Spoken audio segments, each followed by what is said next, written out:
He's the author of the book, The Best Democracy Money Can Buy, which spent nearly a year on the New York Times bestseller list. He's a contributing editor to Harper's Magazine. He's also investigated the Bush administration for the British newspaper The Guardian and for BBC Television's Newsnight. Please welcome Greg Palast.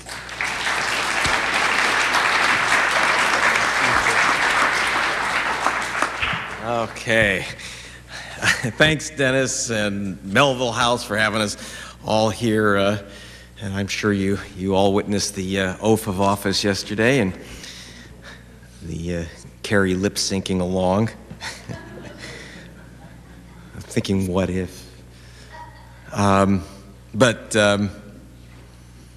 You know, some of us said that there was the wrong guy up there.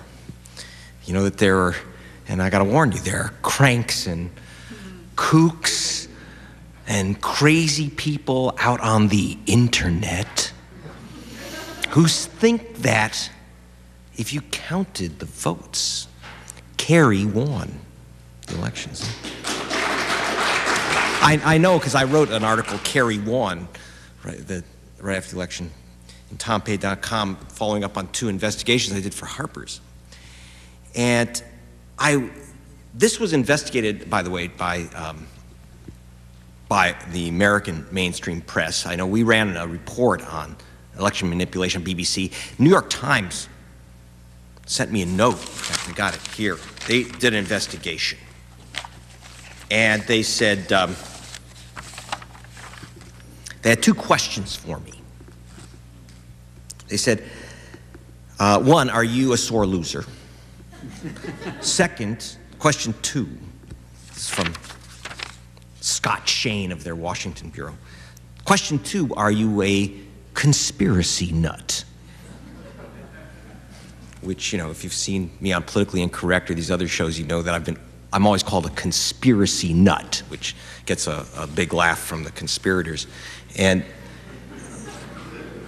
question 3, there was no question 3, that was it. So they ran an article the next day, Internet Theories of Bush Loss Easily Debunked. And I mean, I thought we should investigate, because I was looking at this before I went to sleep at 1 a.m. on election night. It said that in Ohio, that Kerry was leading Bush among women. If you look at the little circles here off CNN's site, Kerry's leading Bush among women 53% to 47%, but among men, Bush was losing 49 to 51%. And so what was the third gender that put Bush over the top? And so I thought we should investigate. And lo and behold, there is a gender. They're called spoiled votes. See, because if we know, this is what people said who they voted for. Most of them in Ohio, New Mexico, Iowa, Arizona thought that they had voted for John Kerry. What they didn't ask is, in the polls, and they couldn't know, is, was your vote counted? See, that's a trick. That's a trick. And see, in Ohio, for example, where the president allegedly won by 119,000 votes, there were about 300,000 votes that just kind of never got counted. 93,000 are called spoiled votes. Now, what does that mean, spoiled votes? How do you spoil a vote? You leave it out of the fridge? I investigated, right? Turns out, these are votes that people cast that for some reason the machine couldn't read. Invalidated. Ohio remained the last state in America where 75% of the public was still stuck with those little punch card machines that changed the outcome in 2000 to the God-blessed candidate. And so once again, I mean, there was no discussion of this. 93,000 votes, you know, we were had by the hanging chads again. Forget the electronics. Okay, once again, and so, but the question is, whose chads are well hung? And the answer is, if you look at the maps, overwhelmingly, it's black folk okay? And we know this, and I say the term overwhelmingly because if you take a map of the black precincts and a map of the votes not counted, they fit better than a glove, okay? And this was discovered before the election by the ACLU, which sued Ohio and 5 states. 4 states said this is a racial bend of the election. And the Secretary of State of Ohio, a guy named Kenneth Blackwell, said, I mean, the guy's talented. I don't know why you're hissing. He's very talented. Here's a guy that can wears 2 hats, both Secretary of State counting the votes, and he was also chairman of the Bush re-election campaign. Of course, it's easy for him to wear 2 hats. He's got 2 heads, I hear. But he said, yes, tens of thousands of black voters will find their votes invalidated by the machines in place. And we will correct it after the inaugural. And so you have to understand how many, what's going on here. Okay, now, I'd seen this before, okay, in Florida in 2000 when James Baker said that the votes were counted 6 times. Now get over it. Except for the 179,855 votes in the dumpster never counted. And whose votes? Okay, I was a little suspicious. Turns over to the U.S. Civil Rights Commission. They did an analysis. I don't know if you can see these bar charts, but see, and of course you've all read Harper's, so you know this, but I'll tell you anyway. Over half the votes thrown away were cast by black folk. If you are a black voter, found the investigators and our own investigation, BBC, your chance of your vote getting invalidated, like your punch card not being properly read and thrown out. If you're a black person, your chance of having your vote thrown out is 900% higher than if you're a white voter, 900%. And here's the cute one. It ain't Florida, it ain't just Ohio. It is typical. Across America, 1 in 7 black votes are cast and never counted. Out of 2 million votes in 2000, probably 3 million in the last election, cast not counted, 1 million cast by black voters. Okay?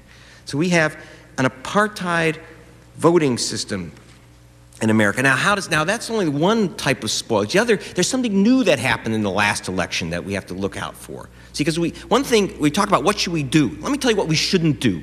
Reform. See, because there was a reform after the last election. No more Florida. So we're going to have something called, because a lot of people were not allowed to vote that should have been allowed to vote. We mentioned that. So we're going to allow something called provisional ballots, kind of placebo ballots, back of the bus wooden ballots that are chucked away, basically. Because there was something called the Help America Vote Act signed by our president in the year 2002. As soon as George Bush tells us he's going to help us vote, I get a little concerned, so we investigated, and sure enough, they allowed for people to cast provisional ballots. That's now your new right, but you have no right to have that ballot counted, okay? So strategically, the Republican Party jumped on this provision, grabbed it with both hands, and suddenly across America, for the first time in 2 decades, there was a mass challenge of voters on Election Day, gumming up lines so they lasted for hours, taking away the right to vote, challenging people who were then shunted to provisional ballots, which were then chucked away. Now, whose ballots were challenged? How did this happen? As the Wall Street Journal puts it, the urban voters had their votes challenged.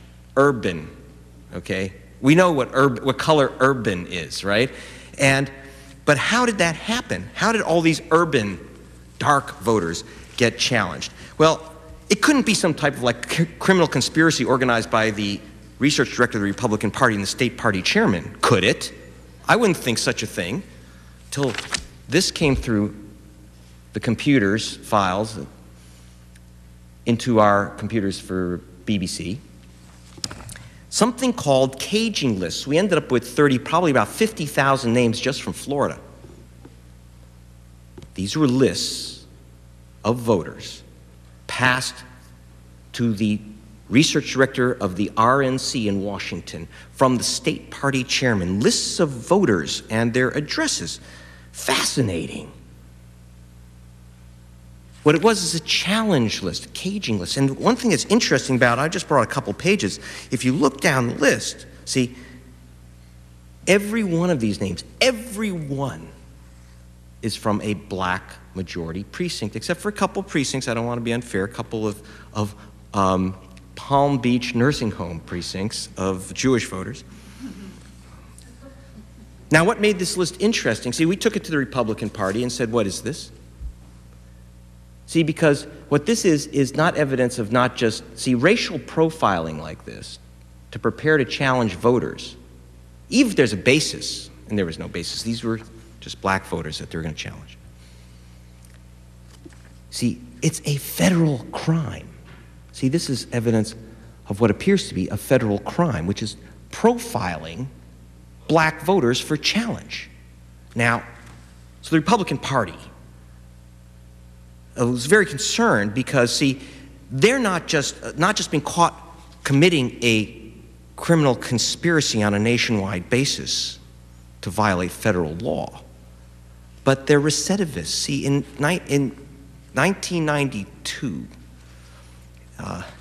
and Adriana Alti, our in-house counsel, is that 1992 was the year of the consent decree. See, the Republican Party was caught trying this one other time, and they signed an agreement with the federal government that said, we will no longer target black folk, okay?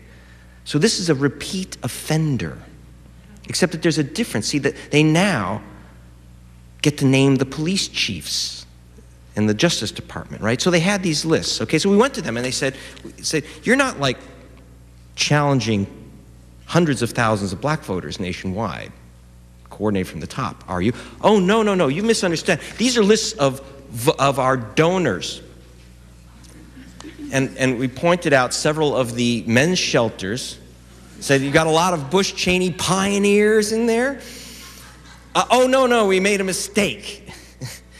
These are people that we just want to get their correct address so we can send them campaign literature. These are address changes. See, the basis of the challenge was address changes. I said, oh, the chairman, the state chairman of the party at night just do all the clerical typing in the new address? That's very interesting. I said, now change of addresses, why are you challenging these people? Because, see, one page here, if you look on it, where there's yellow marks here, the change of address, we called some of these guys, like a guy named Randy Prowse. It turns out they were shipped off. These are black soldiers and Navy men shipped off to the Gulf and to Baghdad. So their address changed, becoming the basis of the challenge. So that's another group of ballots. Absentee ballots, we can go into more. But was there a plan? See, now, 4 years ago, I ran a story on BBC Nightly News, in The Guardian, and it was also in Harper's, that there seemed to be all these black folks, thousands of black folk in Florida and elsewhere, but especially in Florida, who were not allowed to vote. They didn't find their name on the registration forms. I kept thinking there was some kind of computer program which was targeting these people and wiping them off the voter rolls. Conspiracy nut that I am, and so I have a copy of the program here that was out of Catherine Harris's files. And yeah, so the question was the elimination of black voters who were called, they said that they were criminals, like Thomas Cooper. I see if I can find you his file. He was one of the criminals that they tagged as a felon not allowed to vote, convicted of a crime, a felony crime on January 30th of 2007. Those are the bad old days, right, in 2000. They wouldn't do that again because the NAACP sued them after we ran our story. But they did do it again. Thomas Brown, who has lost his vote this time, who's been convicted 4 years from now. That's your election. But you read about that in the New York Times, right? Almost. But you know who did read it is the chairwoman of the U.S. Civil Rights Commission, who invited me into, after she read the Harper's material and the others, invited me in to testify on what I found. He said, was this deliberate? I said, well, there was a letter. See, and by the way, you almost saw this on CBS News, you know. Almost, I said. Because, see, CBS called me up in London and said, now, Greg, that's a terrific story about knocking off black voters off the voter rolls. Can you give us a piece of that story? I said, sure, you're a competitor on BBC TV, but, you know, I'm an American, I want you to have this story. I said, what else can you do? I said, well, there was a letter from Jeb Bush's office. Jeb Bush's office, not just Catherine Harris's office, illegally, in violation of 2 court orders, ordering county elections officials to knock out thousands of legal black voters. Thousands of voters. Almost all of them Democrats. I have the letter, I have the date of the letter, the words of the letter, from 2 sources. I don't have a letter. Get the letter, you got a story. I said, terrific, Greg. Week goes by, they don't run the story, CBS. God forbid ABC should run the story. They can get my film from BBC Newsnight for nothing, but they didn't. CBS looked at the story, and a week later I called up and said, you haven't run the story. What happened? What happened to the story of the letter? They said, well, Greg, your story didn't stand up. So what do you mean it didn't stand up? That happens in investigative reporting. You know, your billion-dollar operation, what'd you find? How'd you investigate? What'd you discover? They said, we were looking for the letter, and we called up Jeb Bush's office. They said they didn't have it. That was the end of investigation. Now, we thought we should go a little bit deeper at BBC. They make me make a couple extra calls. I couldn't find this letter itself until I got a letter at Harper's. Rick MacArthur the publisher of Harper's got a letter from Catherine Harris. Greg Palast is twisted and maniacal. That's where this comes from. And, but she said, but he's not wrong. We did knock out all these innocent people, but it wasn't my fault. It wasn't my fault.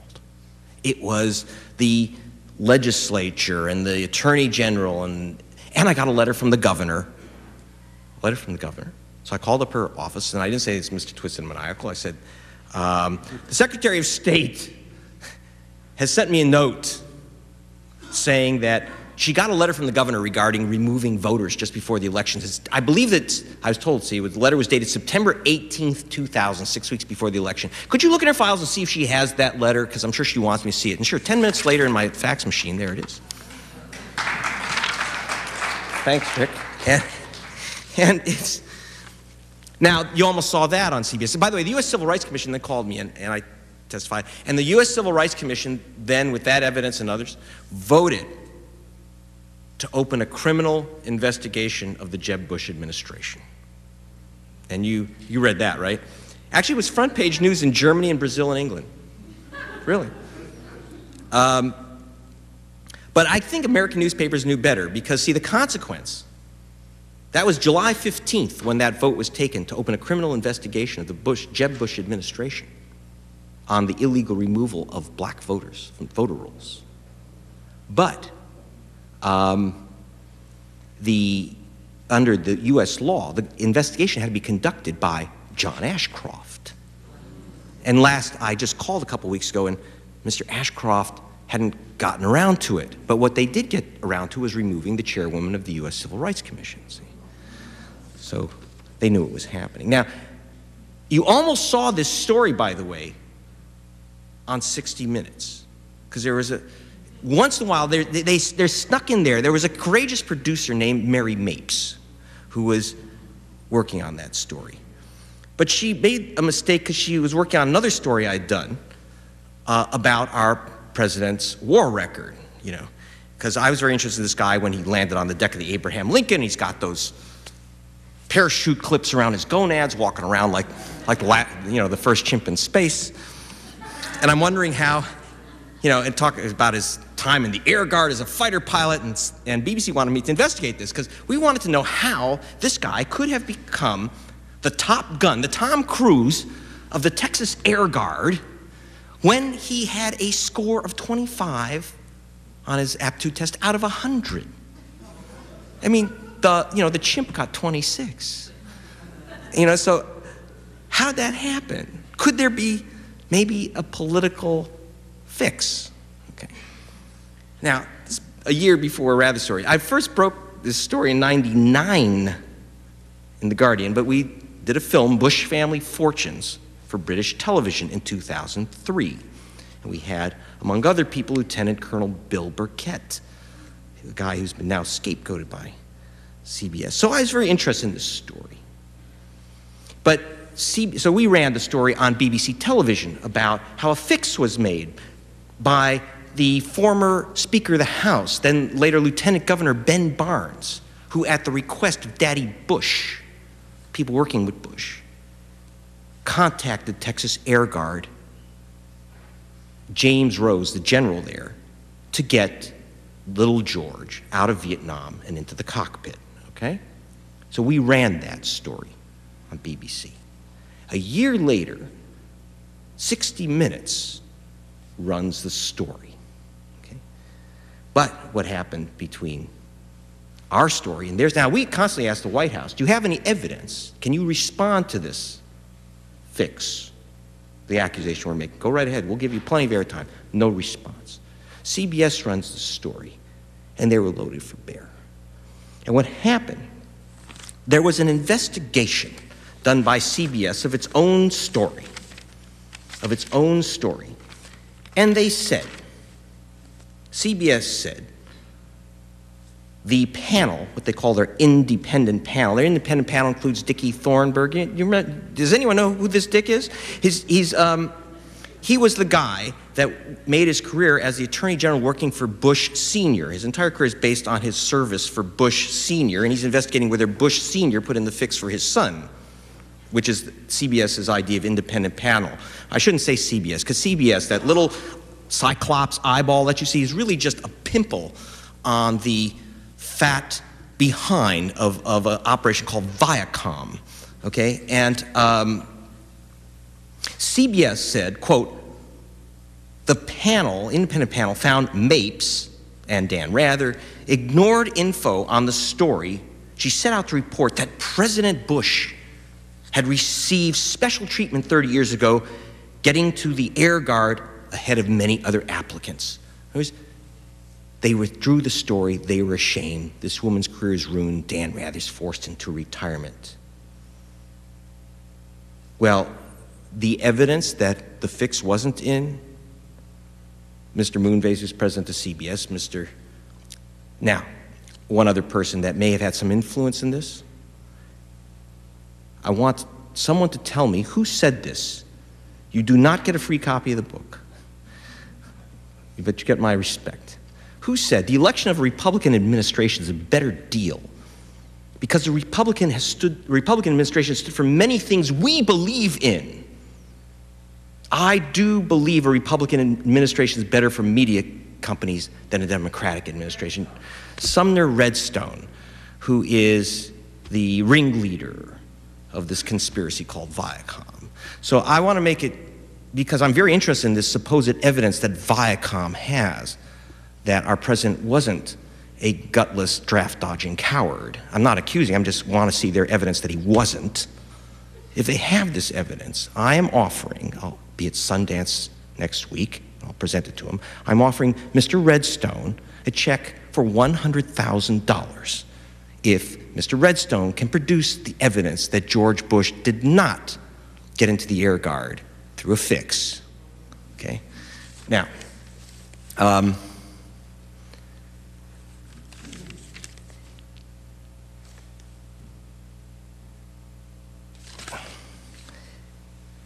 it's not just about, remember that it's not just about the Guard, okay? Because next month, by the way, in Harper's, we're going to bring you what is the result of this, because there's no sense taking an election or getting out of a war unless you can send someone else in your place to recreate yourself as a war hero.